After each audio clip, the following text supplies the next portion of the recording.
2019-20 সালে বাংলাদেশের বিশেষ একটি গোয়েন্দা সংস্থা সমগ্র বাংলাদেশে আওয়ামী লীগ ও এর অঙ্গ সংগঠনগুলোর সাথে জড়িত নেতাকর্মীদের এমন একটি তালিকা প্রস্তুত করে যাতে উঠে এসেছে কারা পুরো দেশের দুর্নীতি, চাঁদাবাজি, টেন্ডার সন্ত্রাস, ভূমি দখল, মাদক ব্যবসা। টাঙ্গাইলের মধুপুর দনবাড়ির সাবেক এমপি, সাবেক মন্ত্রী ডক্টর আব্দুর রাজ্জাক ভোলা ক্ষমতায় থাকাকালীন বিভিন্ন সময়ে অনিয়ম করে, ষড়যন্ত্র করে কোটি কোটি টাকা হাতে নিয়েছেন। টাঙ্গাইলের ধনবাড়ির মশাদপুর গ্রামে ইতিমধ্যেই পিয়নপাড়া নামে পরিচিত। আর সেই পিয়নপাড়া এই জন্যই বলা হয়, চাকরি বাণিজ্য করে তিনি কোটি কোটি টাকা হাতে নিয়েছেন। আর হাতে নিয়েছেন সেই টাকা দিয়ে, অর্থাৎ ওই এলাকায় নামে বেনামে অনেক জমি মন্ত্রীর এপিএস মাসুদের মাধ্যমে খায়রুল ইসলাম সুমন হাতে নিয়েছে কোটি কোটি টাকা, যার রয়েছে চাকরি বাণিজ্য। আব্দুর রাজ্জাক ভোলা একই পরিবারের প্রায় 14 জনকে চাকরি দিয়েছেন।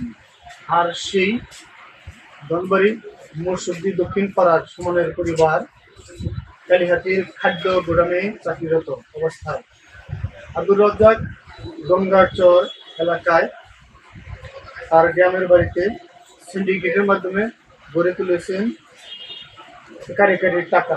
আর নানা সময়ে ভুয়া প্রত্যয়নপত্র দিয়েও মুক্তিযোদ্ধাদের কাছে হাতে নিয়েছেন লাখ লাখ টাকা। আর আব্দুর রাজ্জাক ভোলা তার ক্ষমতা বলে বলিবদ্ধ ইউনিয়নের চেয়ারম্যান তৈরি করেছেন এবং মসুদ্দি ইউনিয়নে তার ভাই কায়সারকে বানিয়েছেন বিনা প্রতিদ্বন্দ্বিতার চেয়ারম্যান। এখানে বীরতারা ইউনিয়নের চেয়ারম্যানও করেছেন তার ব্যক্তিগত লোককে, আর অন্য প্রার্থীদের তার ক্যাডার বাহিনী দিয়ে বসিয়ে দিয়েছেন নির্বাচনে। মনোনয়ন বাণিজ্য, চেয়ারম্যান তৈরি করা, ষড়যন্ত্র করা সহ নানা অপকর্ম আর ষড়যন্ত্রের মাধ্যমে আব্দুর রাজ্জাক ভোলা কোটি কোটি টাকা কামিয়েছেন। আর ঢাকাতে তার নামে বেনামে নানা ব্যবসা, সিঙ্গাপুরেও ব্যবসা নিয়ন্ত্রণ করেন তার আরেক খালাতো ভাই। আর সেই সিন্ডিকেটও নিয়ন্ত্রণ করেন ডক্টর আব্দুর রাজ্জাক ভোলা দেশে থেকে। আরেক খালাতো ভাই হারুনুর রশিদ হীরাকে দিয়ে ধনবাড়ির উপজেলা চেয়ারম্যান বিনা প্রতিদ্বন্দ্বিতায় তৈরি করেন। আর সেই হারুনুর রশিদ চেয়ারম্যানের মাধ্যমে নানা সময়ে গড়ে তুলেছিলেন তিনি অঢাল সম্পত্তি। এবং হারুনুর রশিদ হীরাকে দিয়েই তার সন্ত্রাসী বাহিনীর মাধ্যমে মসজিদ থেকে শুরু করে নানা এলাকাতে তিনি গড়েছেন তার রামরাজত্ব। আর সেই রামরাজত্ব নিয়ন্ত্রণ করত হারুনুর রশিদ হীরার ক্যাডার বাহিনী। আর ডলার, আমেরিকা ডলার সহ তার নানা ব্যবসা বাণিজ্য নিয়ন্ত্রণ করে থাকেন এপিএস মাসুদ। আর এপিএস মাসুদকে বারবারই তিনি রেখেছেন দপ্তর ম্যানেজ করা সহ রাজধানীর বড় চক্র নিয়ন্ত্রণ সহ গাড়ি বাণিজ্য, নানা ব্যবসা বাণিজ্য, ক্লিনিক বাণিজ্য থেকে শুরু করে বাদ যায়নি তার ঠিকাদার বাণিজ্য। আর সেই ঠিকাদার বাণিজ্য নিয়ন্ত্রণ করতেন তপন এবং তারেক নুরানী কনস্ট্রাকশন। আর এই নুরানী কনস্ট্রাকশনের একটি পার্সেন্টেজ আব্দুর রাজ্জাক ভোলা বসে বসে পাইতেন। আর সেই নিয়ন্ত্রণ করতেন এপিএস মাসুদ। সকল নিয়োগ বাণিজ্য সহ দপ্তর বাণিজ্য এবং ঠিকাদারি বাণিজ্য নিয়ন্ত্রণে মাসুদের মূলত কলকাঠি নাড়ানো অবশক্তি ছিলেন এপিএস মাসুদের সুন্দরী স্ত্রী। আর এই সুন্দরী স্ত্রীকে ম্যানেজ করেই ডক্টর আব্দুর রাজ্জাক ভোলাকে ম্যানেজ করা হতো। আর সকল ঠিকাদারি প্রতিষ্ঠান, দুর্নীতি এবং সকল নিয়োগ বাণিজ্য, চাকরি বাণিজ্য থেকে শুরু করে এপিএস মাসুদের বউকে দিয়ে ম্যানেজ করা হতো মন্ত্রী আব্দুর রাজ্জাক ভোলাকে। আর আব্দুর রাজ্জাক ভোলার বিছানায় তাকে পাঠানো হতো সেই সুন্দরী এপিএস মাসুদকে। বারবার তার অনিয়ম ধরা পড়লেও একমাত্র এপিএস মাসুদের সুন্দরী বউকে দিয়েই বারবার ম্যানেজ করা হতো আব্দুর রাজ্জাক ভোলাকে। আর সেই বিষয় নিয়ে যখন বাধাগ্রস্ত হতো কেউ বা কোনো সাংবাদিককর্মী নিউজ করতে যেত, তার উপর স্টিম রোলার চালু করা হতো। বাদ যায়নি সেই মধুপুর ধনবাড়ির খোঁজ সাংবাদিক থেকে শুরু করে কোনো চ্যানেল পত্রিকার সাংবাদিককে তার বাহিনী দিয়ে নিরমভাবে কোপানো হয়। আর কোপানোর চিত্র আমরা কোপানোর নাম আমরা প্রকাশ করতে চাচ্ছি না, এর পরবর্তীতে দ্বিতীয় পর্বে আমরা প্রকাশ করব। আর এই মধুপুর চক্র নিয়ন্ত্রণে রয়েছে তার বিশাল বাহিনী, আর মধুপুরে রয়েছে তার পুরো মেয়র রামরাজ দত্ত নিয়ন্ত্রণ করে, পুরো মেয়র এবং ইয়াকুব আলী অ্যাডভোকেট। পুরো মেয়র তার নিয়ন্ত্রণ করা অবস্থায় ইয়াকুব আলী সহ সিদ্দিক খান মেয়র নিয়ন্ত্রণ করে তার বন লুটতরাজ, বন খেকু হিসেবে। আর বনের জায়গা দখল পুরো মেয়রের মাধ্যমে নিয়ন্ত্রণ করা হয় সকল শ্রমিক সংগঠন।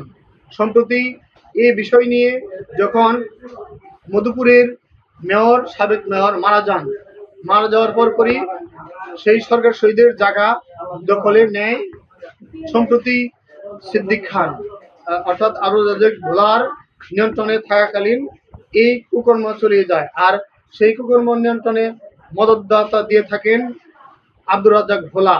সকল বিষয় অনিয়ম থাকাকালীন বাদ যায়নি তার নিয়োগ বাণিজ্য, বনের প্রকল্প জায়গা দখলের নামে, বনের গাছ চারা রোপণের নামে, সেখানেও বনের না করেই তার রামরাজত্ব করা চলে মন্ত্রীর মাধ্যমে। আর সেই প্রকল্পের কাজ না করেও, চারা রোপণ না করেও লোপাট করা হয় লাখ লাখ কোটি কোটি টাকা। আর যখন সেই বাধা দিতে যায় বন বিভাগের ডিএফও, তাকে বদলির নোটিশ দেওয়ার ফায়তারা করলেও বহাল তবিয়তে রয়েছেন সৎ অফিসার হিসাবে ডিএফও সাজ্জাদ হোসেন। আর তার রামরাজত্ব আর বাণিজ্য দেশে বিদেশে থাকলেও শুধু ক্ষমতা বলে, মন্ত্রিত্বর বলে আওয়ামী লীগ সরকার ক্ষমতা থাকালীন সে বহাল তবিয়তে থাকে। কিন্তু যখন উপদেষ্টা বা সেনাবাহিনী আর ছাত্র আন্দোলনের মাধ্যমে দেশে যখন সকলেই লাপাত্তা হয়, ঠিক তখনই তড়িঘড়ি করে লাপাত্তা হয়ে যান এই মন্ত্রী। তবে গোয়েন্দা সংস্থার কাছে, সেনাবাহিনীর কাছে প্রত্যাশা বাংলাদেশের টাকা আর এই নিয়োগ বাণিজ্য সহ কোটি কোটি টাকা লোপাটের টাকা দেশে ও বিদেশে যেখানেই পলাতক অবস্থায় থাকুক, ডক্টর আব্দুর রাজ্জাক মন্ত্রী ভোলাকে, তার বাহিনীকে, এমনকি যারা কোটি কোটি টাকা লোপাট করে এখনো বাস্তবায়িতে আছেন, তাদেরকে কখন ধরা হবে গোয়েন্দা সংস্থা বা বাংলাদেশ সেনাবাহিনী, সেই অপেক্ষায় কাটছে দিন। ইন্দ্রাণী কনস্ট্রাকশন, তারেক মধুপুর নার্সিংহোম, এটাতেও করেছে অনেক অনিয়ম। সারা দেশে যতগুলো প্রতিষ্ঠান আছে তার মধ্যে এটা ইন্দ্রাণী কনস্ট্রাকশন অন্যতম। রয়েছে সাবেক এমপি মন্ত্রী আব্দুর রাজ্জাক ভোলার আত্মীয় ইন্দ্রাণী কনস্ট্রাকশন, দেখতে পাচ্ছেন। এটাতেও অনেক দুর্নীতি হয়েছে। এরকম তাদের প্রতিষ্ঠানে যতগুলো ভবন তৈরি হয়েছে সবগুলোতে দুর্নীতির অনিয়মে ভরা।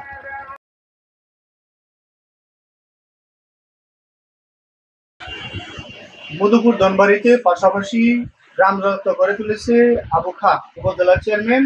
আর এই আবু খা সরার হোসেন আলম আবু খার রামরাজত্বে তারই জামাতা রাসেল খান, যিনি বাসাল থেকে এসে মেয়েকে বিয়ে করার পর শুরু করেছে তার 60টি পাম্প, যেটার নিয়ন্ত্রণে রয়েছে সরার আলম খান আবুর।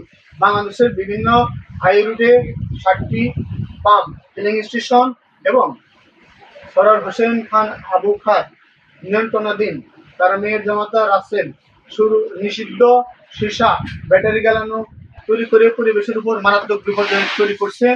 আর তৈরি করছেন তার পাম্প থেকে শুরু করে তার বিলাসবহুল ভবন, ডুপ্লেক্স বাড়ি এবং নামে বেনামে অনেক জায়গা জমি। এবং সেই রাসেল খান বিভিন্ন ফিলিং স্টেশন গড়ে তুলেছেন।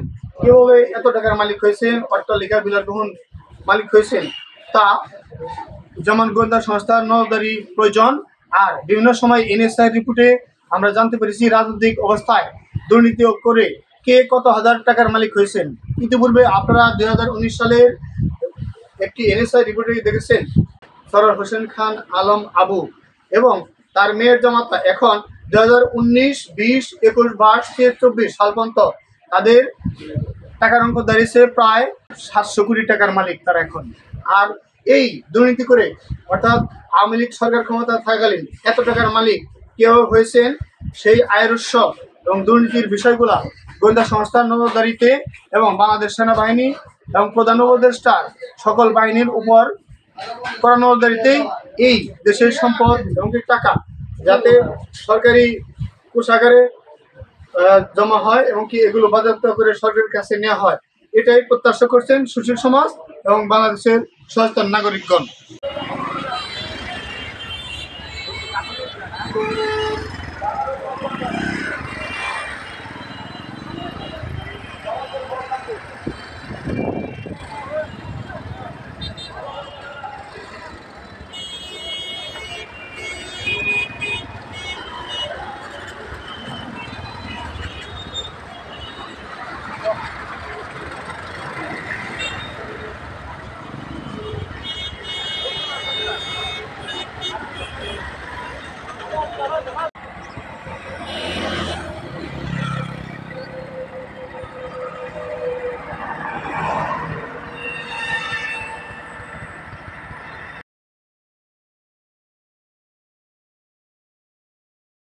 আবু আর এই আবুর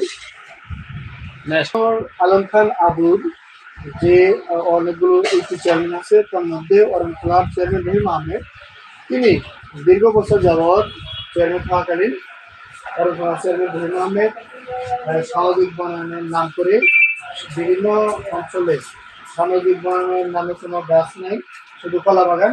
আর সেখানে ইতিমধ্যে তিনি গড়ে তুলছেন কলা বাগান এবং কি বন বিভাগের তোয়াক্কা না করে সেখানে তিনি গড়ে তুলেছেন বিভিন্ন ঘর, কলা বাগান এবং কি আনারস আর বিভিন্ন বাগান। আর এগুলো মূলত আলম খান আবুর নিয়ন্ত্রণেই, তার ক্ষমতা বলেই এসব চলে। আর মেয়র চেয়ারম্যান সরকারের চোখ ফাঁকি দিয়ে কোটি কোটি টাকা মালিক হয়েছেন ইতিমধ্যেই।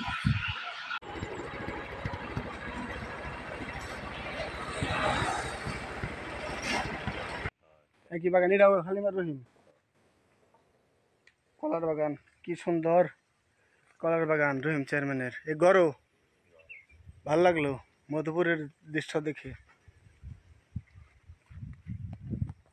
সামাজিক বনায়ন, এটা বনায়নের না, বনের জায়গা না? ঠিক আছে, বনের জায়গা তো এটা, তাই না?